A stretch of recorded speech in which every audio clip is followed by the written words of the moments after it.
Good afternoon, I'm Charles Lejano. This is One News Now. The 14 missing crew members and passengers of the Liberty 5 fishing vessel may have been trapped under the capsized boat.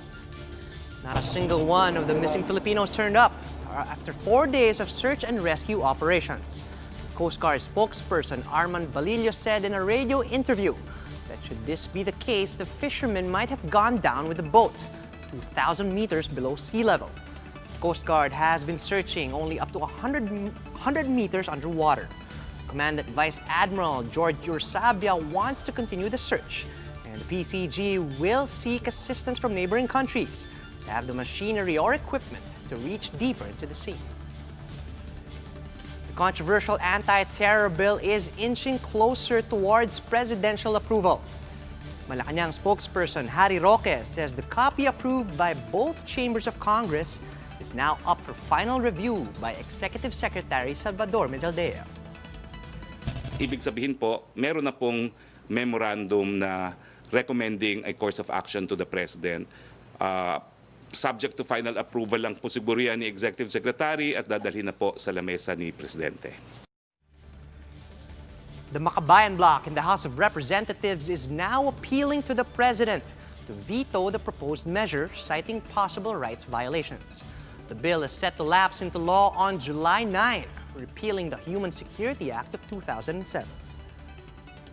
It will have a chilling effect, no, sa ating mga kababayan and magreresulta ng napakaraming rights violations. So hangga't hindi po dapat ito, no, hindi po dapat ito ipatupad at ang panawagan natin ay veto terror bill. Footage of the aftermath of the shooting incident in Jolo, Sulu shows some lapses in the handling of the incident. News 5's Patricia Mangune joins us live for more details. Pat, there are two sides to this story, of course. Could you tell us what the evidence is telling us? Charles, the new video showing the events that transpired after the shooting in Jolo is a significant development in the case. However, this new evidence is raising questions as to how the police and the army personnel handled the crime scene. In this CCTV footage, 4 lifeless bodies are seen sprawled on the street. They are the intelligence operatives of the Philippine Army who were shot dead in Jolo, Sulu on Monday. Men in uniform and civilian clothes are seen walking around the remains. One even lifted the head of one of the victims, opened the SUV's door at the driver's side twice, and scanned the vehicle. Former AFP Chief of Staff retired General Ricardo Visaya posted the video. The Philippine Army has verified that the men in the video were soldiers who rushed to the scene in the hopes of rescuing anyone alive and recover personal belongings. Kasi naka-receive nga sila ng calls from one of our witnesses, yung isa naming operative na nakakita ng shooting. Tingnan nila yung mga identities ng nandun sa nandun sa area. Chinek nila yung pulse kung may buhay and secure the vehicle, no? The soldier who opened the car door was identified as the older brother of one of the slain operatives, Corporal Abdal Asula, who drove the vehicle before his demise. The Philippine Army admitted their lapses. Well, the lapses really is yung pagbukas ng pinto, pagkuha ng personal things ni Corporal Asula. First thing that came into his mind is to secure his things and make a makeshift pillow at i-secure yung ulo ng kapatid niya. It was apparent also in the video that the crime scene was not immediately cordoned off with a police line, and there was no police present at the time. When the PNP SOCO and Sulu Provincial Director Colonel Michael Bawayan arrived, they were able to get permission to retrieve the intelligence equipment. May pananagutan ang Jolo Municipal Police dito dahil base sa ating mga standard operating procedures, kapag may insidente at may naganap na shooting o kaya pagpatay, kailangan ma-preserve agad. Aside from the 9 cops involved in the shooting, Jolo Municipal Chief of Police, Lieutenant Colonel Walter Anayo, was also relieved from his post. Meanwhile, families of the killed soldiers are still grieving the death of their loved ones. Maintindihan bakit kabaro pa. Sana kahit justice man lang. Yun na lang po talaga. Defense Secretary Delfin Lorenzana chose to withhold judgment until the investigation of the NBI is concluded. He paid his respects to the families at the mortuary of the Libingan ng mga Bayani. Lorenzana also called on both the police and the military in Jolo to not let the tensions escalate. Advise our leaders, yung mga military leaders natin, to control their people. So, anyway, meron namang investigasyon eh. Talabas naman totoo. So. The NBI has finished its forensic examination on the slain soldiers. The results showed that the victims sustained several gunshot wounds. The NBI says it will issue a subpoena to the police involved in the incident. For News 5, Patricia Mangune. We are One News.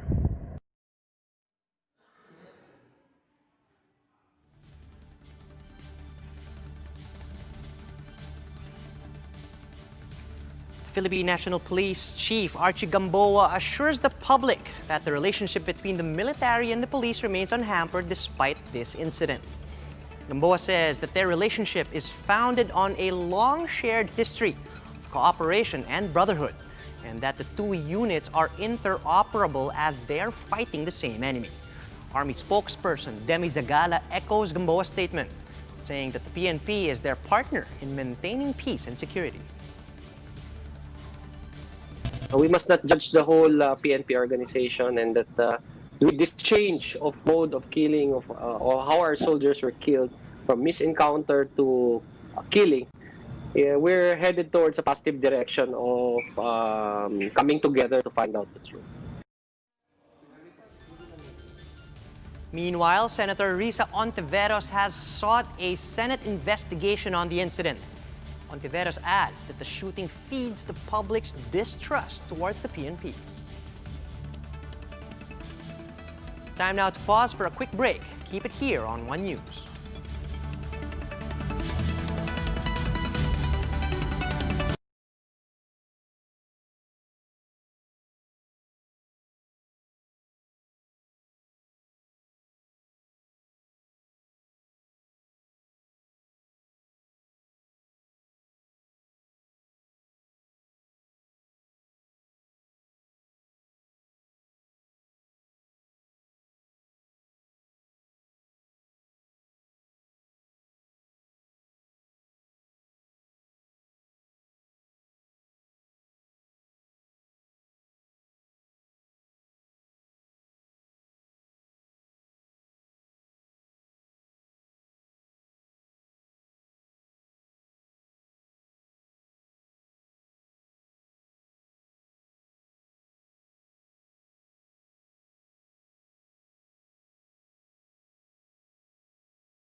Still watching One News Now, I'm Charles Lejano.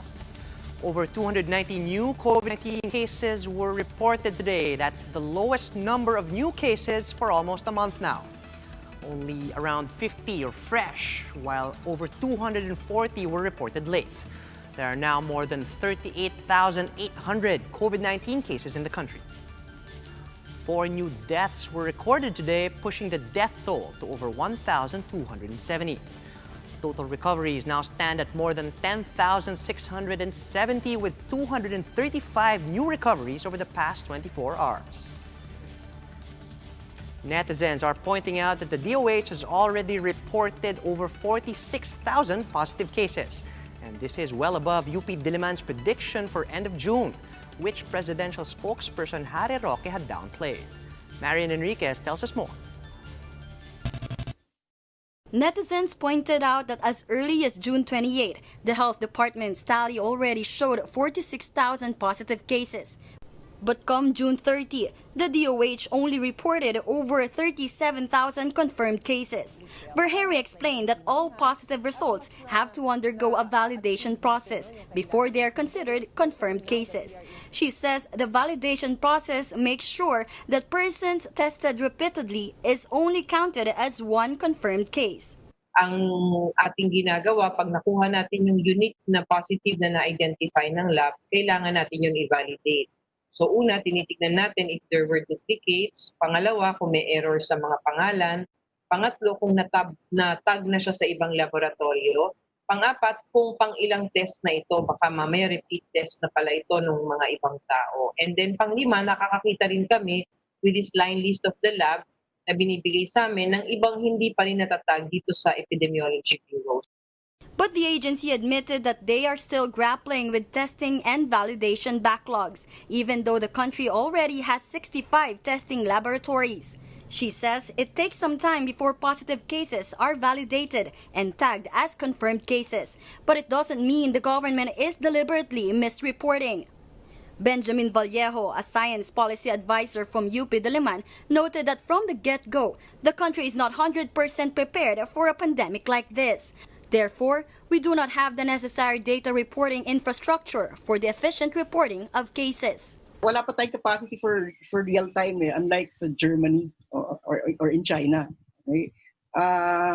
Dahil isa rin naman kung alam niyo naman ang ating infrastructure for data reporting, okay? For example, sa China, hospitals are able to report it immediately to their health ministry, no. Sa atin, medyo kailangan natin improve yung ating data infrastructure.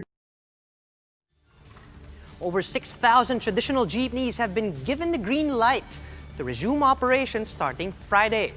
But the government has a few reminders to the drivers and commuters. Gerard de la Peña with the details.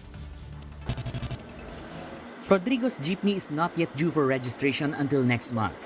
But he had to immediately sign up at the LTO after finding out that jeepneys will once again be allowed to ply his route along the Baclaran-Sucat stretch. Kahit ilang pasahero lang, pagtataga namin. Wala lang na pakain sa pamilya. The LTFRB has opened up 49 routes where 6,002 jeepneys will operate starting Friday, July 3. Operators don't have to secure special permits as long as they are registered with the LTO and their vehicles are deemed roadworthy. That means wheels are aligned, emission is clean, and brakes and lights are all working. According to the guidelines, they just have to download a QR code from the LTFRB's website. But since it is still up for maintenance, the agency decided to just publish on its Facebook page the names of allowed operators. Those who don't have QR codes will not be apprehended until Sunday. Pagbukas po natin ng mga PUJ routes, supposedly kailangan natin ng special permit. But since these are existing routes, we also would need to know if the PUJ that are running on the road are the ones that are allowed to run on those routes.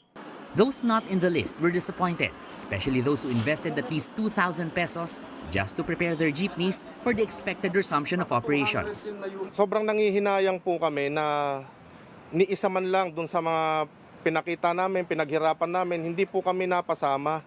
The Transportation Department said more routes will be opened in the coming days as they gradually resume public transportation in Metro Manila. As for the fare, authorities said there will be no changes in the matrix. They also reminded the commuting public to pay directly to the driver and avoid passing around money with fellow passengers to mitigate the spread of COVID-19. For News 5, Gerard de la Peña, we are One News.